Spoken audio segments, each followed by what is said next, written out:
Welcome to Distorted Opinions. I'm Kayla, and this week I am joined by Matt and Ted. Guys, What's up? When's the last time we had all three of us? I guess it was a couple of weeks ago, surprisingly. It feels like forever. Yeah, maybe not for our audience, but for us. For us. Yes. We're officially now, second episode into 2022? Third episode. Yeah, we had a gear talk last week. Yep. Yes, that's right. Episode 3 of 2022, and it's 3 weeks into the year. However, we're going to talk about Christmas a little bit here because Ted has got us on the edge of our seats. Apparently, he got something that he said is very interesting, and I am very intrigued to know what this is. Yeah, he's holding an acoustic. I am holding an acoustic guitar, but that's just for the demonstration portion of what this is. Okay. In my stocking this year, my parents got me something called a rhythm pick. Now, really, for the audio only listeners, I apologize. I'll try to describe it the best that I can. This particular item is called a rhythm pick. It has 3 little nylon teeth, almost, they're separated out by about a half of an inch. Sorry, I'm looking through my own hand here. So they're 3 nylon teeth. They're meant to pluck the strings, but they're separated by about a quarter of an inch apart. So there's some space there. There's a hole in this handle that you can put one finger into, and then it looks like a finger rake. It's almost, I was gonna say. It's I guess like a finger rake. If that's just to try and give a visual to those who might not be watching the video version. So that's the way I would describe it. Finger goes into this particular contraption, and then like into the arm of the rake, if you will. It looks like a musical Tetris piece. Yeah, and then you strum with this 3-pronged pick. Okay. Which I will say produces the strangest set of sounds because you're hitting the same, it's like almost a waterfall effect as you're hitting the same notes, 2 more times.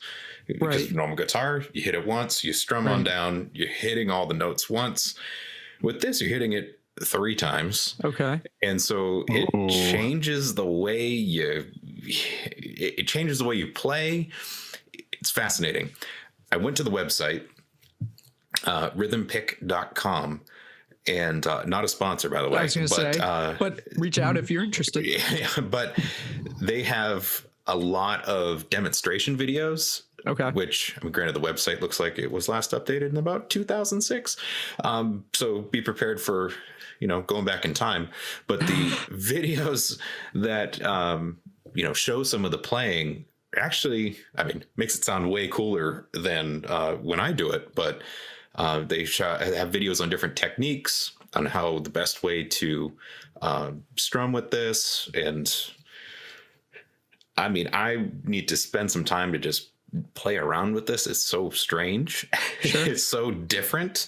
And so one thing I suppose to note here is that, and it's very hard to see, but the nylon tips that are sticking out, it's kind of sandwiched, or they've been put into rather a match. So they took a match, chopped the Bernie part off, if you will, and then drilled in these particular, glued in these nubs. And so that whole piece can come out if they do break, because it comes complete with fillers. Oh, so you could switch your nubs anytime. Yeah. So if the nubs break, literally change your nubs, literally have replacements. Legit, it's a match with little that have little tiny holes drilled into it with nylon teeth. And so on our rake, if you will, the top, this part unscrews on the top, separates it, and then you can take the old piece out, put the new piece in, and it just sits in, just sandwiched in to the whole handle all together. Pretty interesting. According to the website, it's only like a $12 item. easy stocking stuffer thing, but I've never heard of that, but that has it is intrigued so me to get one now. random that I had to share, and I will at least demonstrate. And I pulled out the acoustic for the best audio chances of getting this picked up. But just a simple G chord with, all right. So simple G chord with the 3 teeth.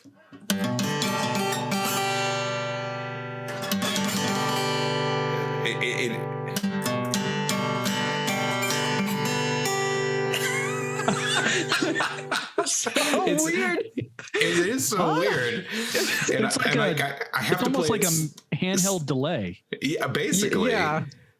But I have to play it slow because I'm not quite used to like the appropriate pressure, how high I want to play it, just to get all the teeth to interact with the strings the way I want them to.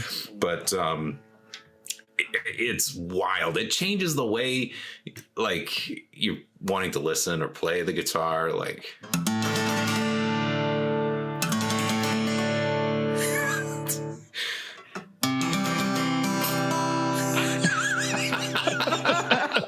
I'm just sitting, like when I was just playing around, I'm just laughing to myself of how different this sounds. You know what comes to mind?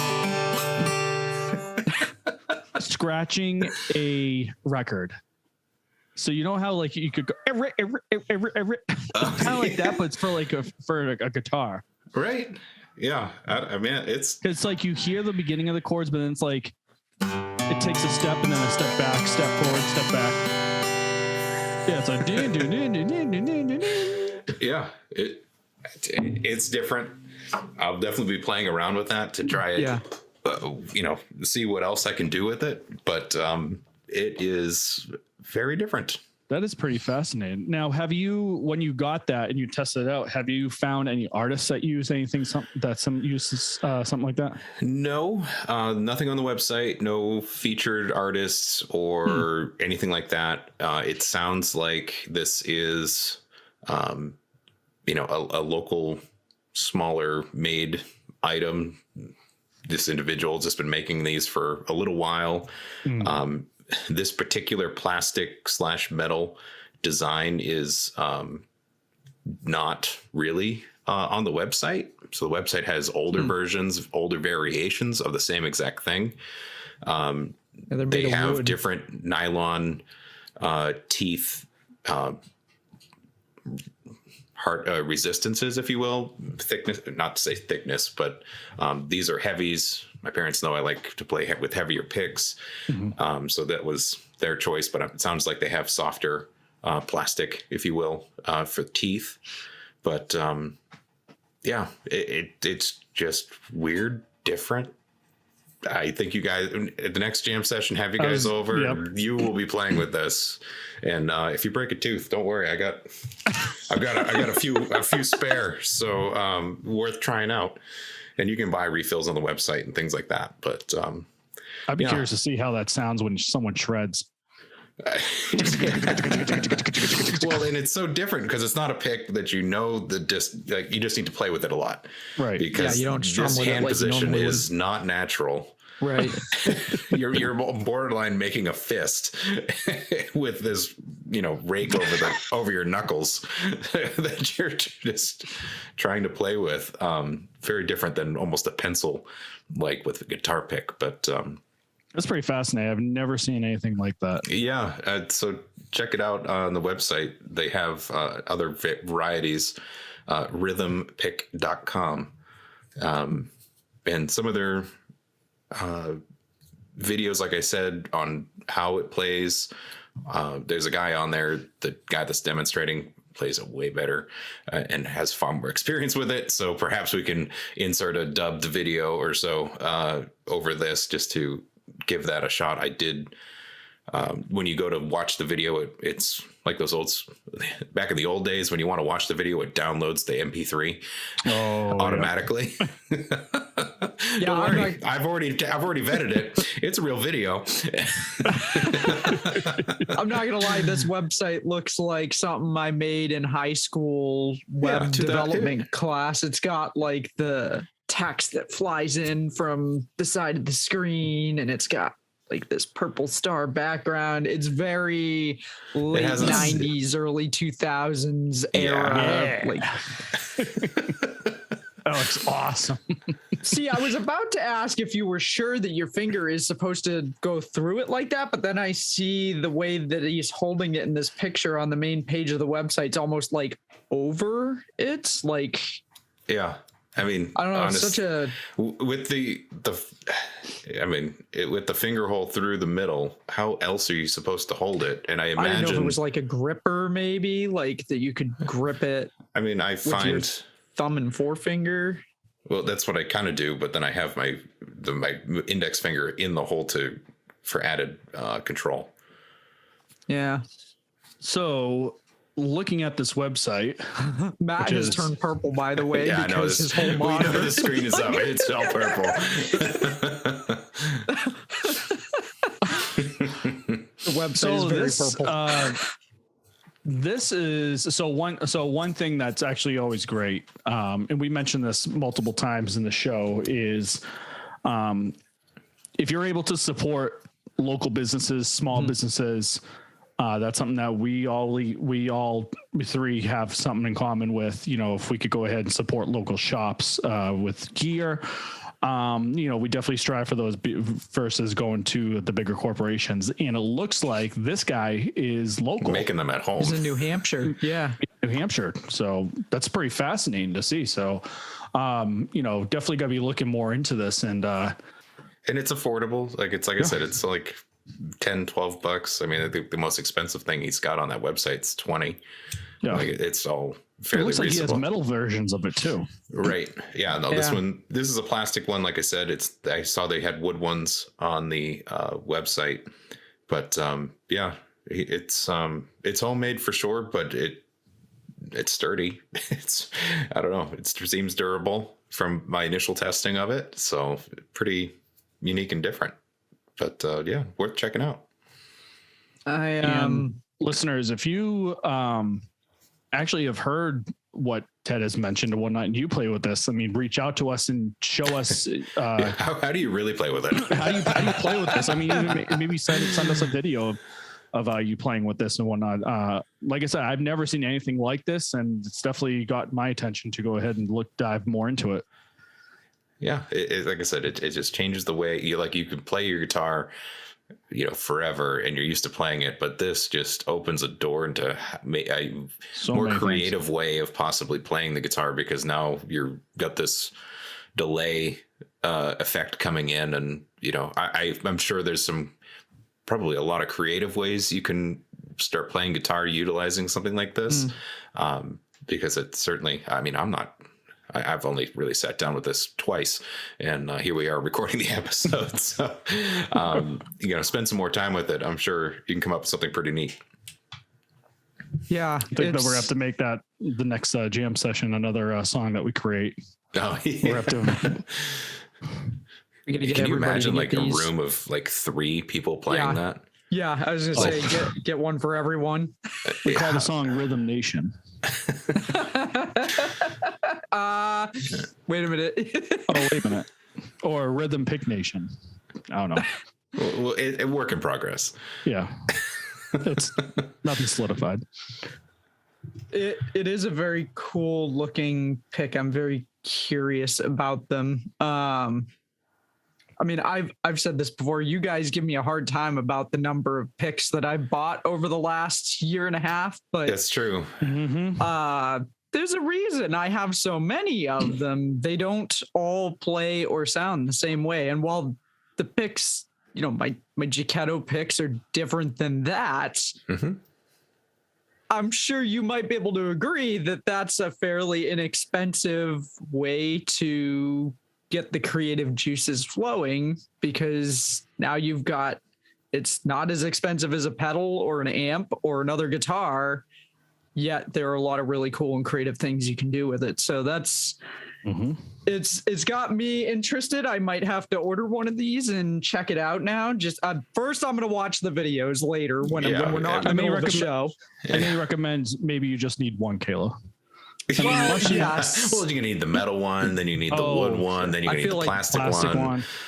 But The one that's made out of so- 24 karat gold, sterling So they're silver. made of different materials, but presumably those little pins are all the same. The same nylon, Yeah. plastic, whatever. That's what it seems like. It seems like the holders themselves are just various materials, but Right. the actual teeth are the. I wonder if the material of the holder has an impact on the sound that it makes, or if it's mostly in the nylon tips. Well, that- maybe. Well, Yeah, I don't know. if you think about it, maybe it does, because the size of a pick makes a difference in your playing and also the sound. Look at guitar slides. You have glass ones and you have bronze ones. Mhm. Those all have a different technique to them. So I wouldn't be surprised if this tool might have a different variations. You know, it could be weight. It could be, again, type of material. Maybe the wood might give it some sort of a minor acoustic effect, on top of the nylon versus something that's modified in plastic and hard that might give it more of like a flatter tone. Again, who knows? Maybe you'll have to go with a different material than what Ted's got, and we can test Pick- the. full theory. analysis. Yes. That's very cool. I had not heard of that, so I look forward to checking out some of those videos and seeing how people are utilizing these picks and what. I haven't little gone to bit- YouTube. I've only gone to their website. So I did see, yeah, I didn't look at YouTube, but I did see that there were some videos on YouTube. Just what I saw on the website, it looks like the level 1 lessons. If he's talking, so he's got 2 videos that are full distance, one that's half distance and one that's quarter distance. I don't know if that's distance of the that's how pick I from the understood it. strings. Yeah, or Yeah. how far where you start strumming on the guitar. Actually, the other question that comes to mind too is, we're talking about the material, but does the teeth does he have different lengths and teeth? I don't know about the length. I think like I said, I think the thickness, or the heaviness, if you will, of the teeth change. Yeah, there's For- soft, medium, and hard picks, but I don't see anything about different like lengths of the Teeth. teeth. Yeah, I mean, lots of things to unpack. Yes, That's pretty cool. it's I think that's. interesting. I'm smelling a guest later on down the road. I was thinking, he's got his email on here. I'm wondering if he would. If it's still active, or considering how old that website is. True. I Go back mean, about 16 years. We'll be fine. do you know if your parents got it online or if they've No, got it in a store? My parents were at a craft show, Oh, and they that's were why. for sale at this particular craft show. okay. I wonder if that means the maker of the I rhythm didn't pick was the ask, seller. but now that we're talking, perhaps I can go back and try to get more info. But Okay. yeah, it could have been from the source. I feel like knowing your dad, if the maker of the picks was there and your dad was there, there was They would probably still be a talking to this conversation. day. Lengthy conversation. Shout out to Dad, by the way. Yeah, they would still be talking to this day if that was the case.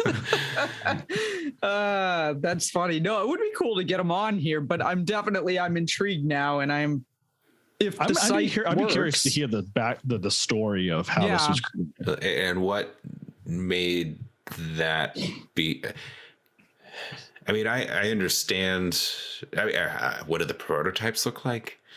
Like, did he wind up just like sticking like 3 picks into a block of wood and super gluing them in to try to start with that particular sound? Why is that 3 the sound? Yeah, what sound was he going for? Like, Yeah, I there's don't a know, lots of story here. questions. Yeah, There's a story. Yeah, maybe we can work on getting him on here. It'd be kind of cool to find out more about I this. think we pick. should. I think so. I think we Yeah. got homework to do after this show's wrapped up. And I'm going to try to buy one if I can through the website. If not, I'll have to figure out, because on the website, he says there's a button for music shops.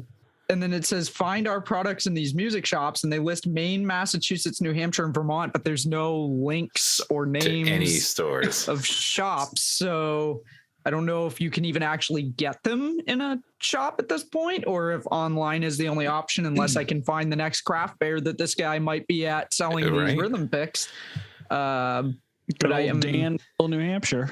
That's right. That's where he says he's from. From Danville, New Hampshire. That was just so funny. I was like, oh, Danville. That sounds familiar.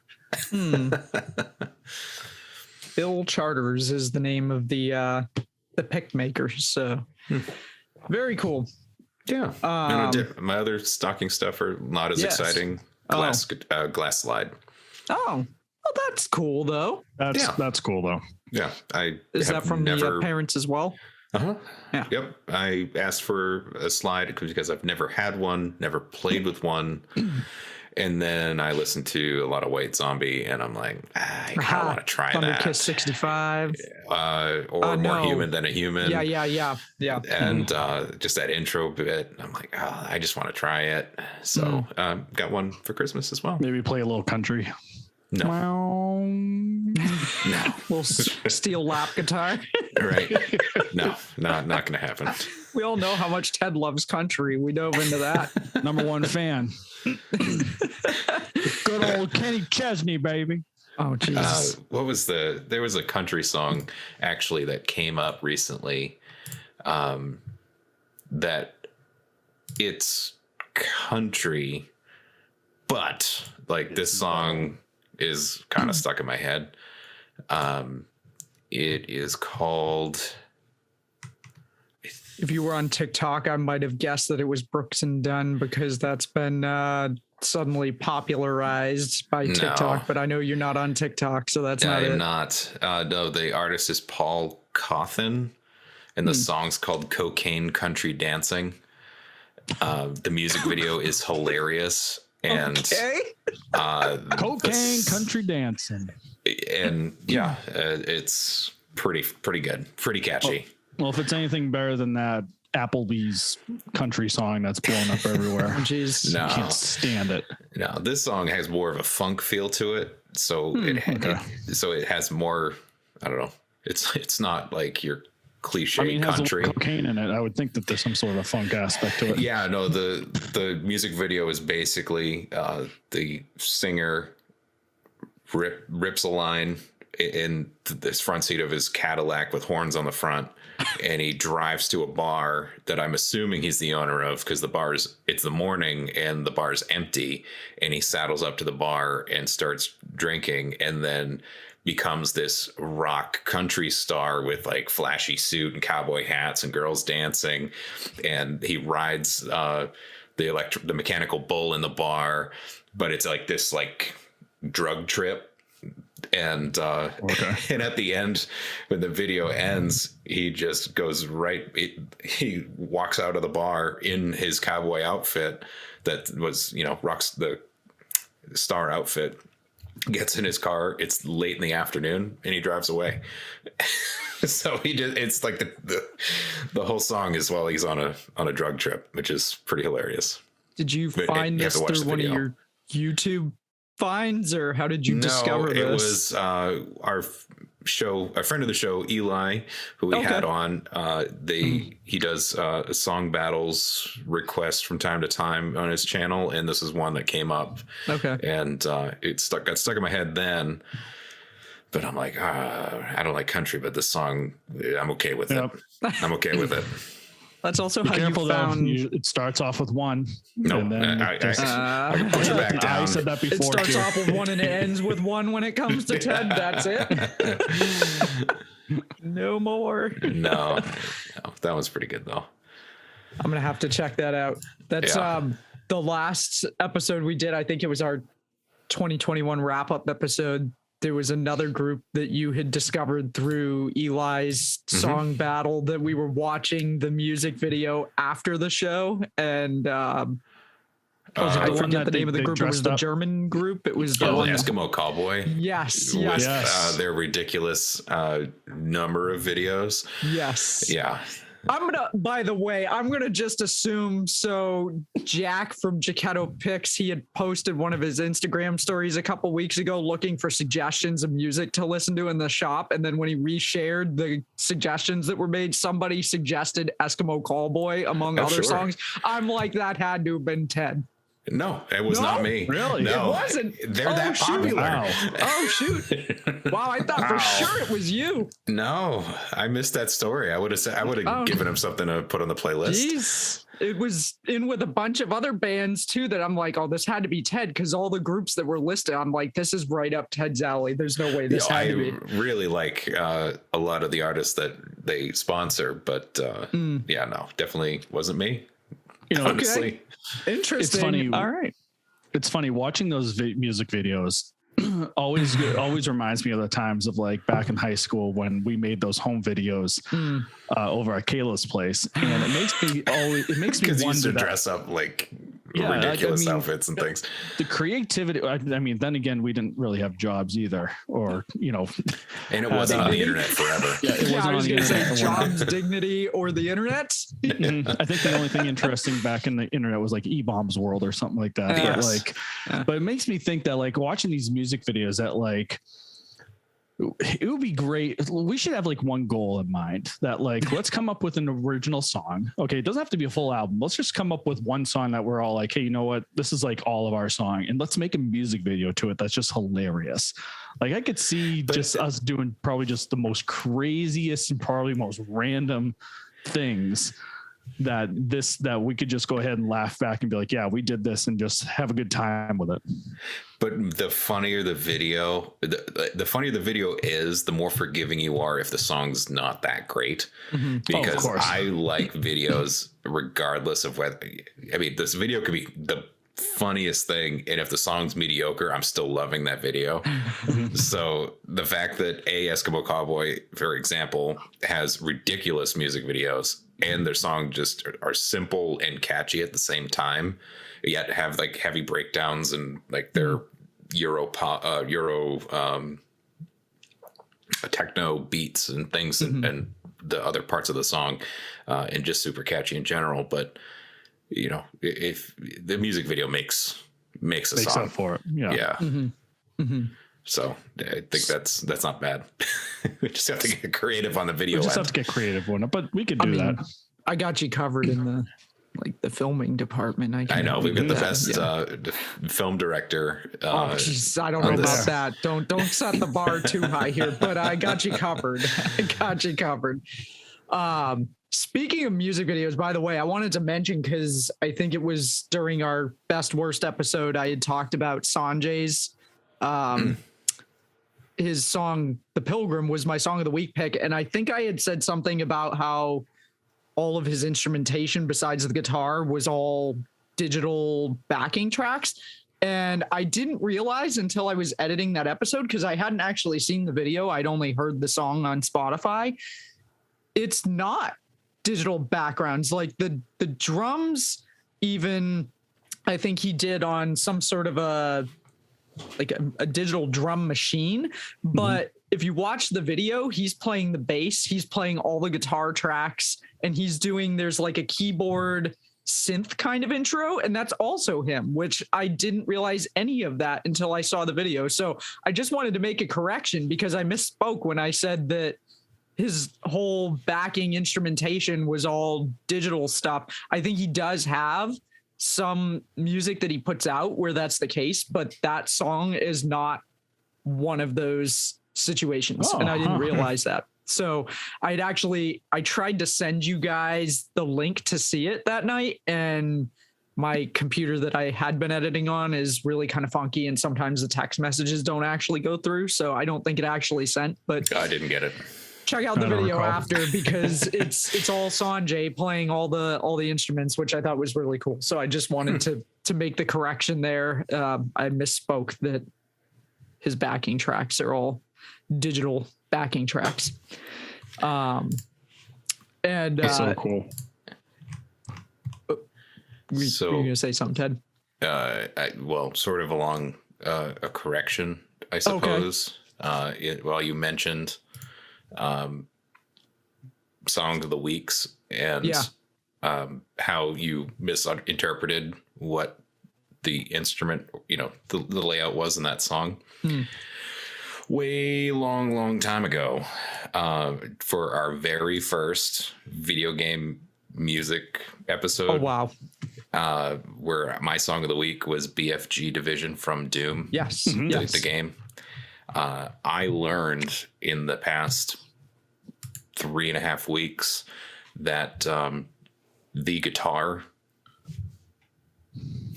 in that song is actually modified chainsaws. What?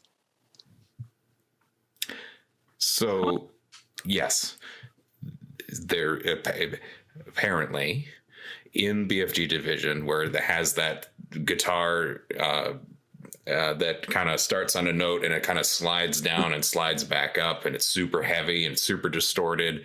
You would assume that's a guitar. Apparently, that was a recorded chainsaw that was obviously tampered with audio effects to give that particular sound. That's crazy. That is crazy.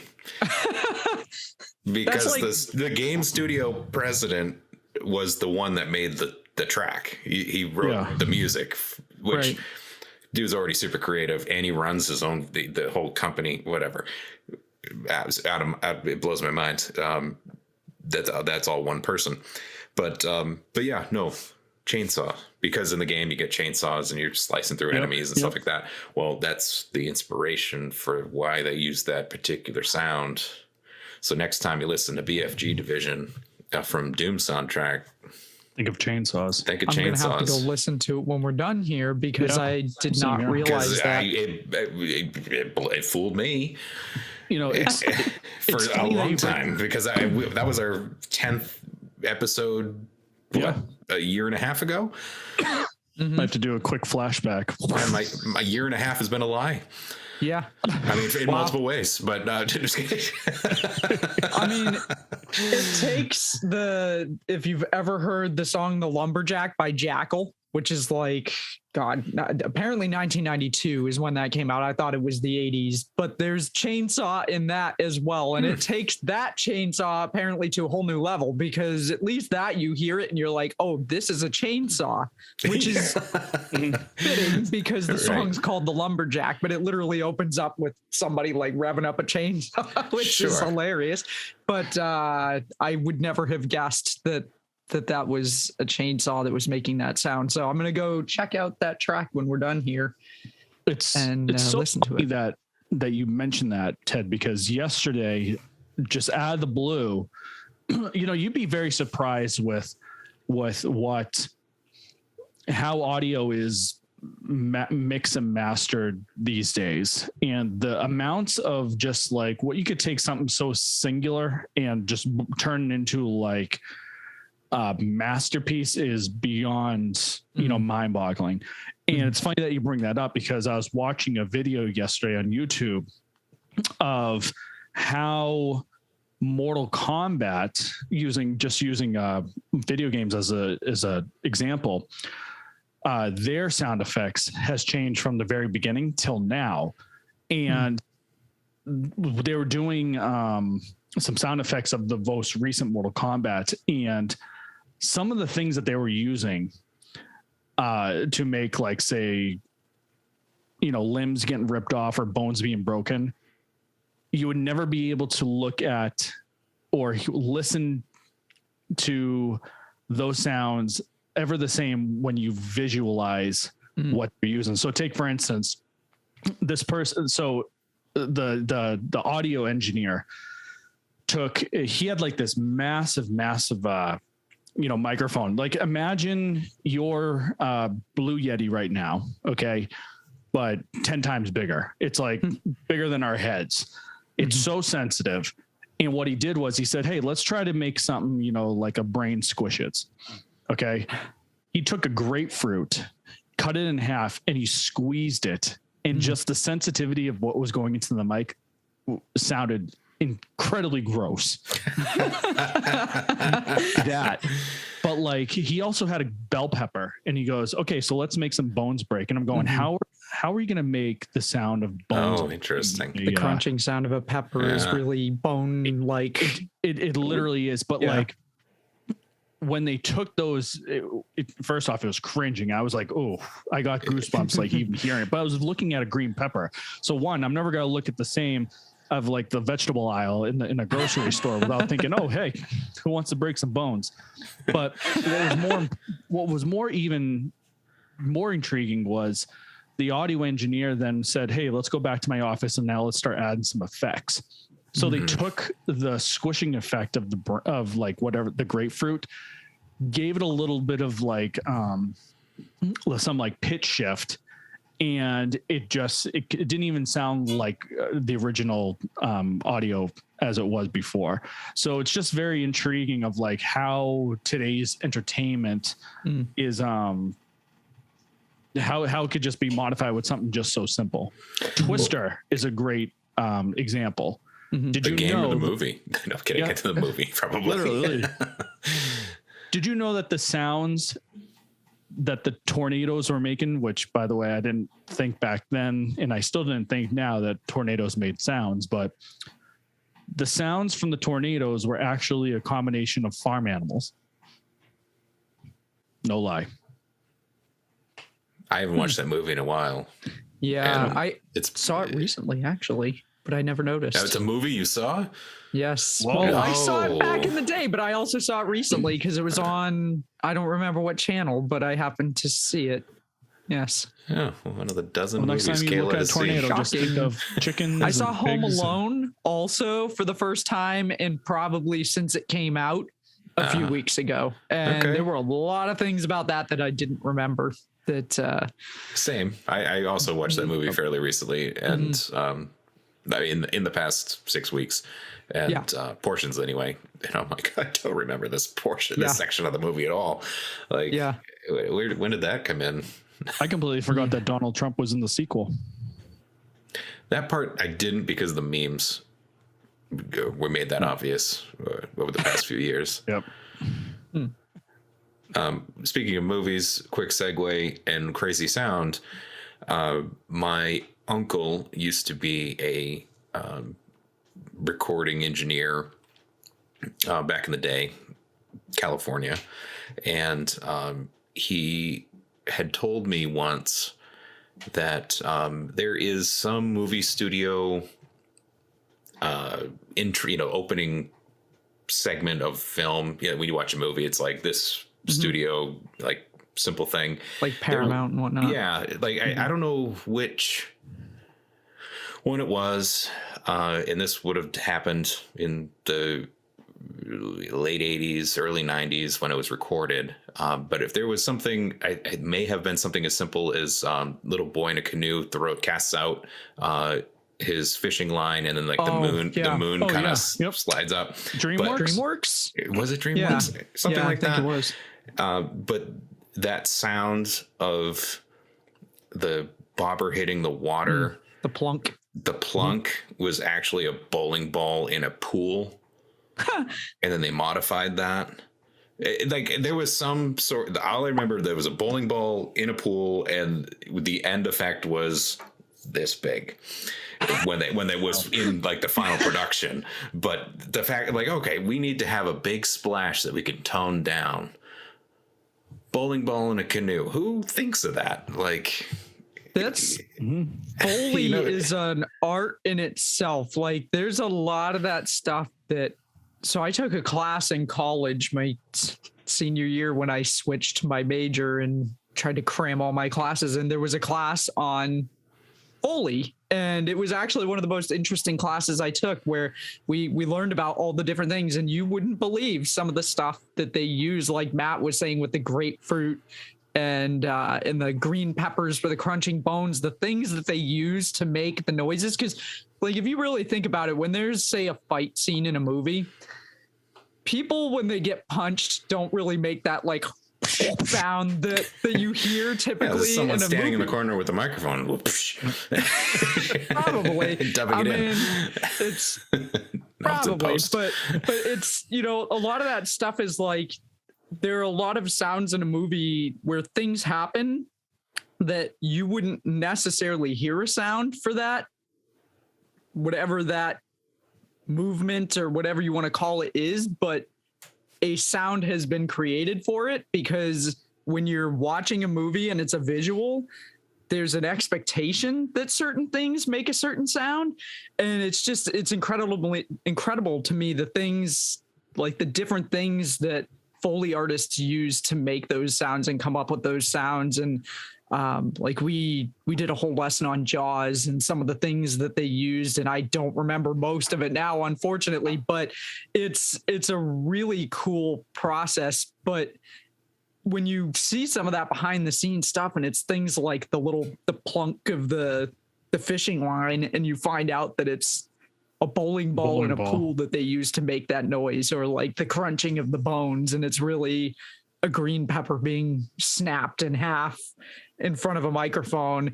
It's both cool and bizarre the way that they come up with those things. So I think it's a really cool thing, but also, again, as somebody whose primary background is in video production, I find a lot of that stuff really intriguing. And I realize that sounds odd considering how few movies I've actually seen, but I do find this stuff interesting. So you would definitely video production, but I don't watch movies. I watch a lot of TV though, and that's where I worked for 10 years was in television. So, but yeah, no, that's very cool. One other. Go ahead. No. Oh, mine's probably off topic, so go ahead. I was going to say one thing while we're still on the topic and making sounds out of nothing, or music out of random sounds. I did find, there's lots of that on YouTube. There was one in particular that I really liked. It was random car parts, and just like a microphone really close to a hand rubbing on a tire or on the tread, or dropping like 3 lug nuts into a metal container, or tapping something, and just going around getting just individual sounds and then mixing it into a whole song at the end of the video. Absolutely mind blown, fascinating, really cool. There's a lot of that on YouTube. So definitely, if you like random songs out of random stuff, it's really cool. The one I liked in particular, this guy's name's Andrew Huang, Huang. And there was a old video now, but it's called Song Challenge Wheels. And that one in particular, really, it was impressive. There's there's a lot of that stuff on TikTok too. And I've talked in a lot of recent episodes about some of the stuff that I found on TikTok, but there's a guy, his name is Tony Peer, and one of his videos popped up, and he did a whole song that started out apparently as him posting a video that he found a piano that was not in the greatest of condition, and it was definitely not in tune. And he just sat down and played a few notes on it. And there were people that were like, you need to make this into a song. And then he produced a whole track with this broken piano. And while you might think broken piano is not going to sound really good, it's actually a really, really cool track. So I find that stuff really interesting too. So much cool stuff out there on the, I know. On the interweb. It's funny that we say this because, I'll go ahead and just bring up something real quick. Matt's digging through his various treasures. What do we got? So one thing that came to mind when I was doing my debut album, was the ability to go ahead and have that creativity of mic and amps, and then also using something digitalized, something that we'll talk, later on down the road. And I used a Fender Twin. Oh, it's a miniature. For those, who are, it's a miniature amplifier that looks like an older, like handheld. Yeah, handheld size Fender amp. Fender Mini Twin amp. And It has two little, actually, Is it can like see the 5 speakers in watts? there. But the challenge was going to be is, can I get a big sound out of something so small? The question in the thesis behind it was also going to be, the argument was going to be, does it make a difference whether you have a full stack, a combo amp, or something even small? So I used this particular amp, battery amp, okay, amped it and put it through Pro Tools and added some effects to it and made it made the guitars big. And my thought process behind that was that, similar to what we're talking about, you could use anything, okay, and put a mic to it, and you could make something so small into a world of a portrait.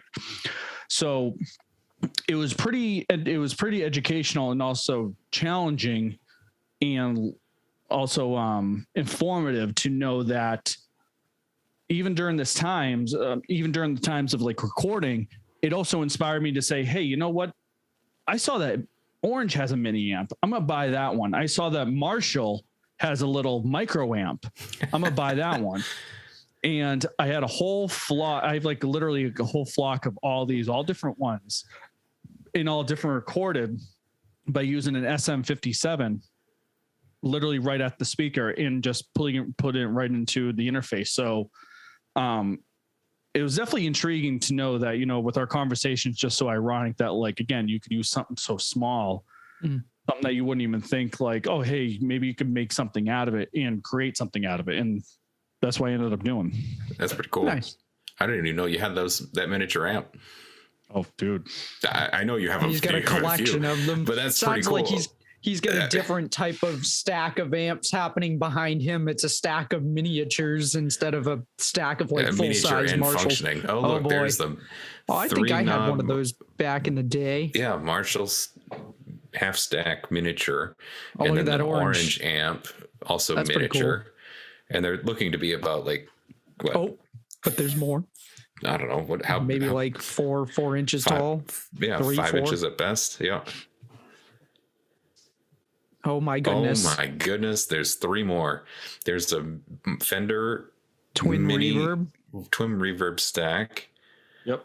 Looks like a miniature version of my Bandmaster. Right. I want to go a little heavy.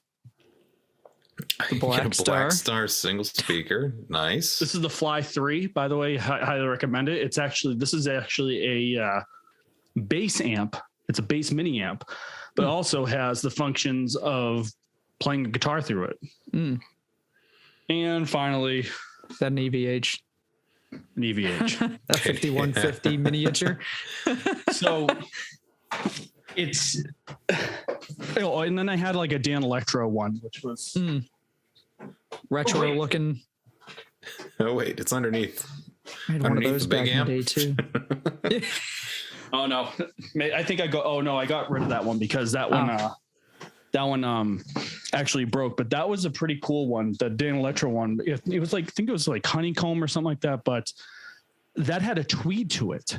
And I never saw like one of these battery powered amps have a tweed effect to it, because you have the gain channels like always, but then I was like, oh, tweed, never, it's almost like a vibrato effect to it. So, but yeah, these were pretty fun. Trem?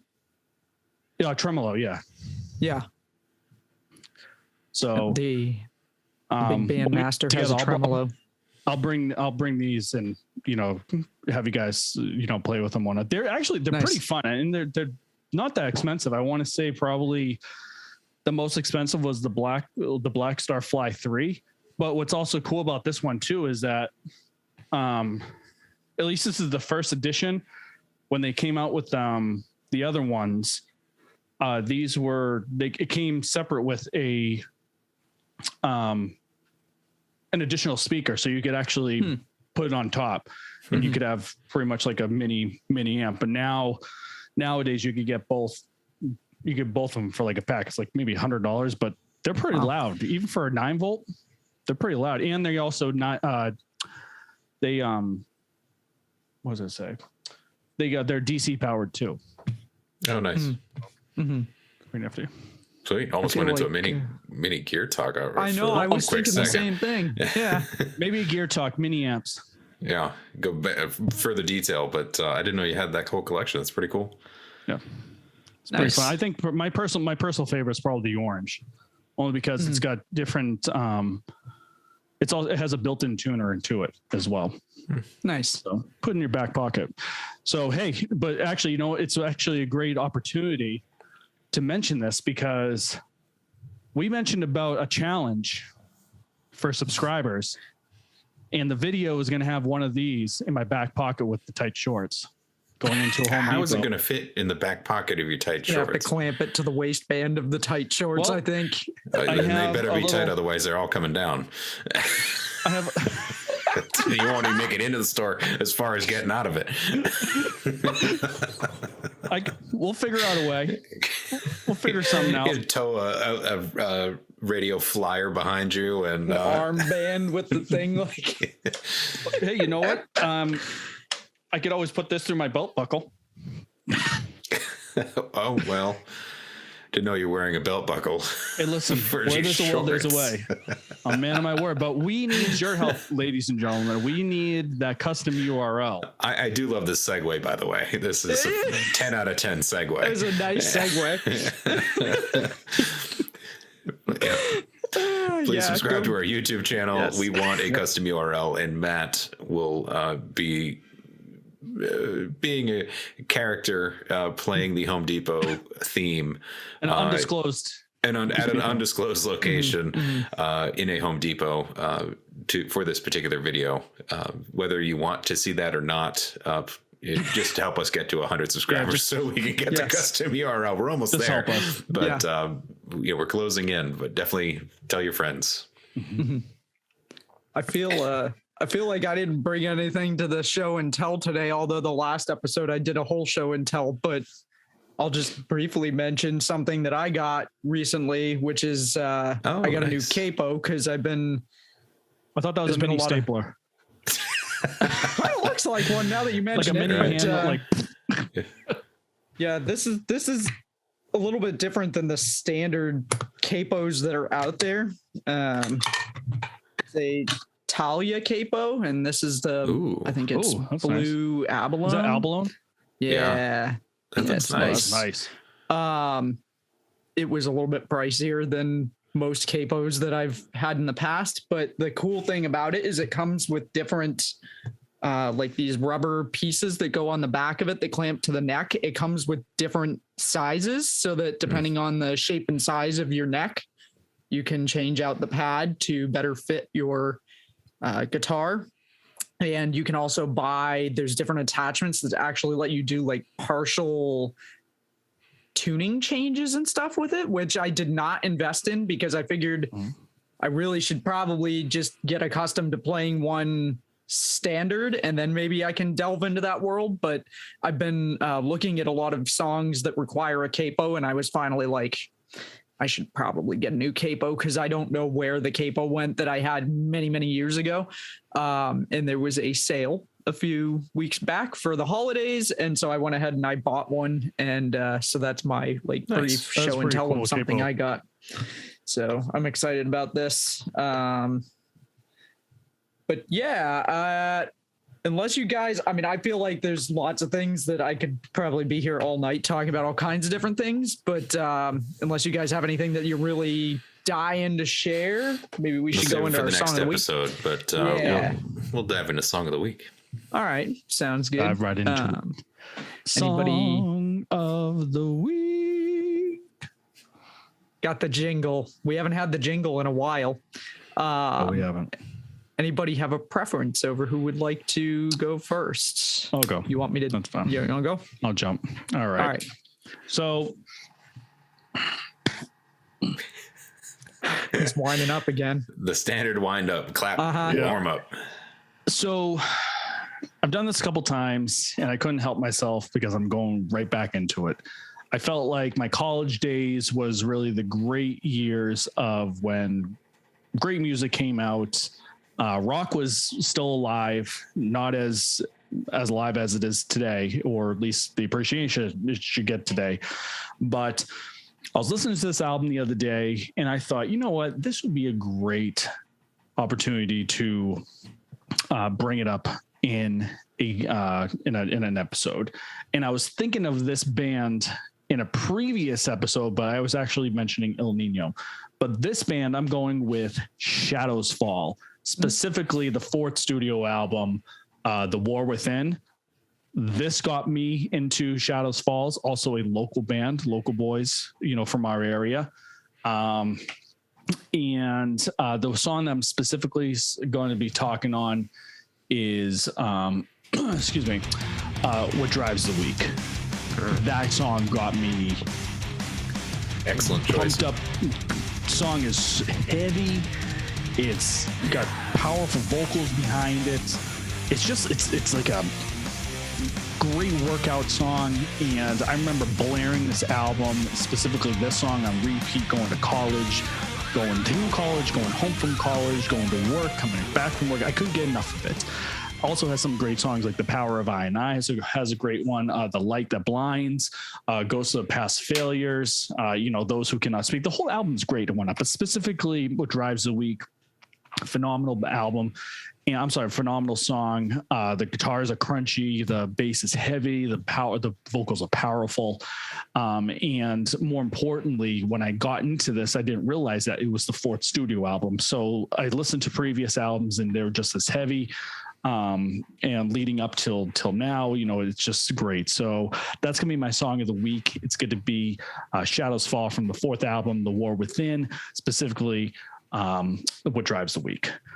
If I remember correctly, Shadows Fall's lead singer had 5.5 foot long dreads. Oh, it was unbelievably and seeing amazing. him perform live and helicoptering 5.5 feet of dreads on stage is ridiculous. And then he jumped into the crowd and was crowd surfing, and people kept on pulling on his hair.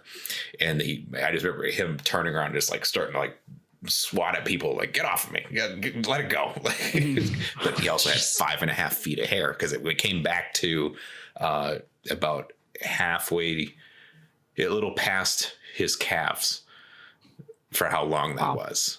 So That's amazing. It was the ridiculous. Great, Absolutely great, amazing. great band, great show, live performance, and great pick. Perfect. For my pick, though, I'm going with one that I'm surprised I haven't brought up. I had to search our Song of the Week bands and make sure that this band wasn't already chosen somewhere somehow. But Gojira. Oh, yeah. How does we've done a year and a half of this. Year and a half with no Gojira mentioned.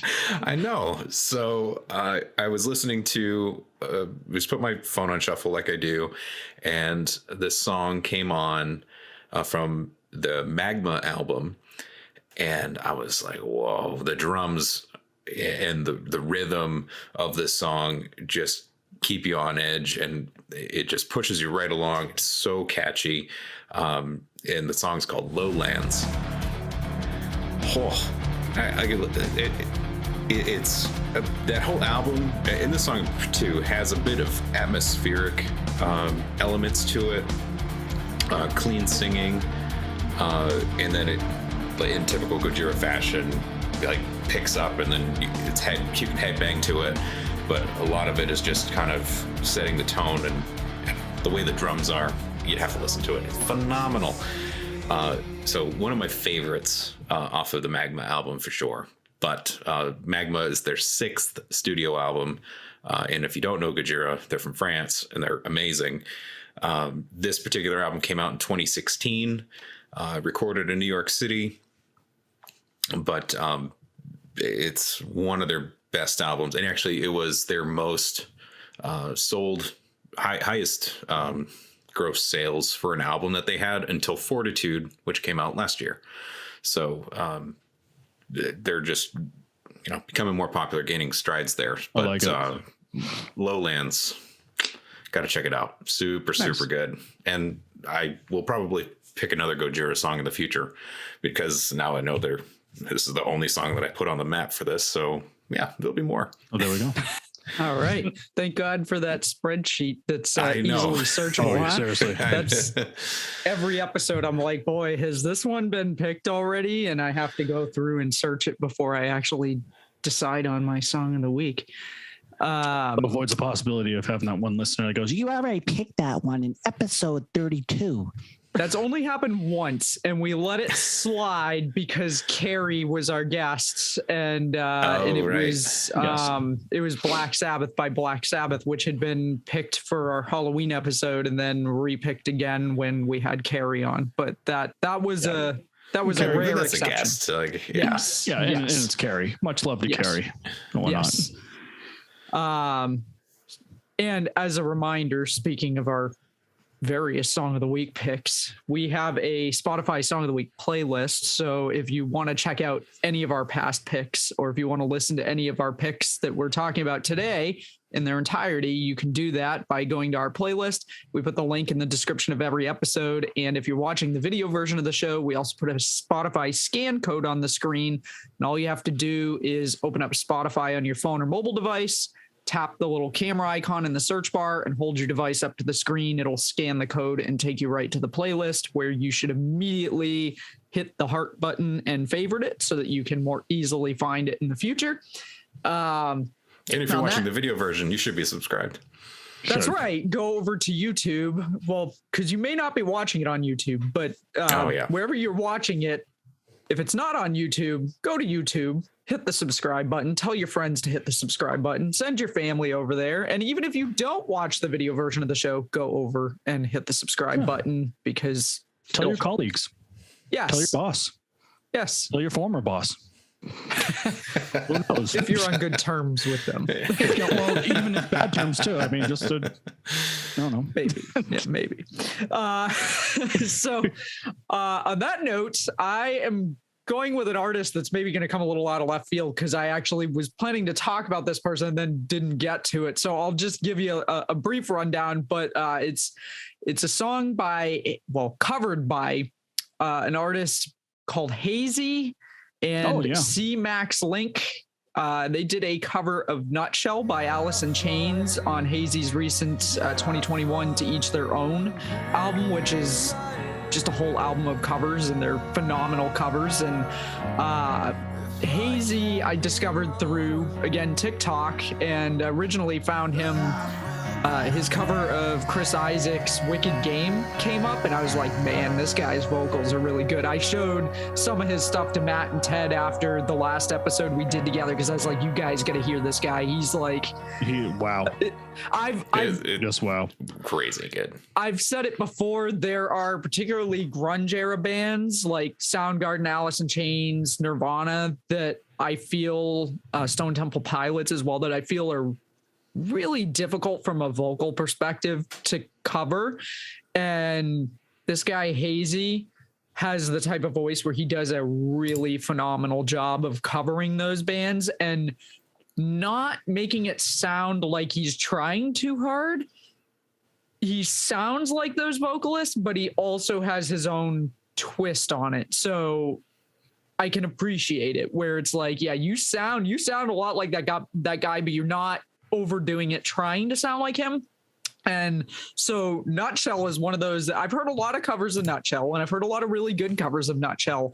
This one is a really phenomenal cover, in my opinion. He sings the vocals, and then this guy C-Max Links, he plays the piano, and I think there might be some guitar on some of the tracks.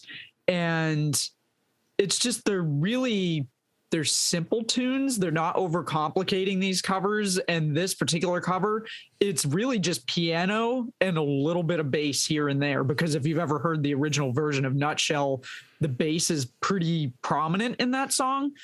There's no drums, just vocals, piano, and bass. And literally it gave me the chills the first time I heard this cover of it. So I highly recommend checking out Hazy's cover of Nutshell. Check out the other songs that he's done. He's also got original songs as well, which are really good, but he's got a really good grungy voice, and I think that's like hard to pull off, in my opinion. As somebody who knows nothing about vocals, and I've made that abundantly clear in the last several episodes where there's been conversation about vocalists. I'm not a vocalist, but I definitely appreciate what vocalists are doing, and so this was no exception. But definitely give it a listen. Nutshell, originally by Alice in Chains, but covered by Hazy and C-Max Link, off of To Each Their Own.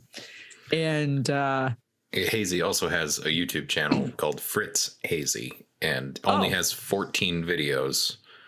Yeah, he didn't have much. I wound up following him over there to just keep tabs on things. So yeah, there's only been 2 uploads in the past month. Everything is older than that, but you can find his stuff on YouTube too. Yes. Yep. So Spotify, YouTube, and like I said, he's on TikTok. That's how I found him. And I think he's probably got more stuff on his TikTok. So I don't know if maybe he's starting to put more on his YouTube. Hopefully he does, because TikTok videos are not usually full length. So it'd be cool to see some full length videos. But yes, definitely Fritz is his first name, but he goes by Hazy. And he's also from Berlin, which I did not realize. So that's kind of cool. Took our breath away. Get it? Yes, I see where you. Yeah, Matt's going to tie in the Top Gun reference, and before we know it, another hour will have gone by as we've talked about Top Gun. So, probably going to wrap this up before that happens. We'll save that for another episode. Yeah, we should. We should. But on that note, if you have a suggestion for a future topic, or if you'd like to be a guest on a show, or if you're a musician and you have a song that you'd like us to listen to and talk about on the show, reach out and let us know. We're trying to do this song review segment. We've had a few songs submitted, and we kind of, from time to time, submit our own without necessarily waiting for somebody to tell us that they want us to talk about it. But we love it when artists reach out and they want us to listen to a song and talk about it on the show. So reach out and let us know if you've got something you want us to listen to. There's a few ways you can do that. You can go to our Anchor page at anchor.fm/distortedopinions. You can leave us a voice message there. You can find links to our social media platforms. We've also got a Linktree link, which I'm probably just going to put that on the screen, because that links to everything that we've got, all of the places you can find the podcast in audio only format, where you can watch it, our social media accounts, any guests that we have on, we'll put links to their websites in there as well, or special playlists. So it's linktr.ee/distorted opinions, Linktree with a dot before the 2 E's. And like we've said, we've also got a YouTube channel. Not going to link it, but it's in the link tree. And you can also just search Distorted Opinions on YouTube and find us that way. Be sure to hit the subscribe button. You can also send us an email. Again, email is also linked in the link tree. So everything is in the link tree. And you can email us at distortedopinionshow@gmail.com. So lots of ways to get a hold of us and leave comments, send us messages, and reach out and just let us know what you think. So on that note, thank you for joining us, and we look forward to seeing you next week with a whole new episode. We'll see you then. Thank you. See you next time. Bye.